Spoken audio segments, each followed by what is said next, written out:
Hello guys, welcome back to our new video. In this video, I will show you how to see the blocked contacts in your WhatsApp.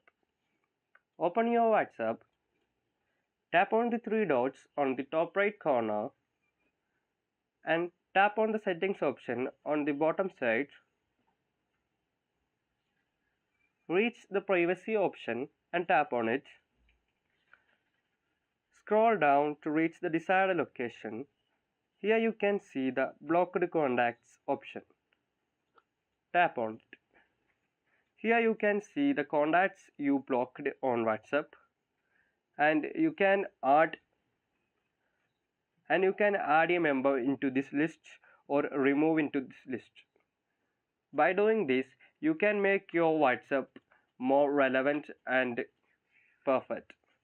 If you found this video useful, please do like and subscribe. Thanks for watching.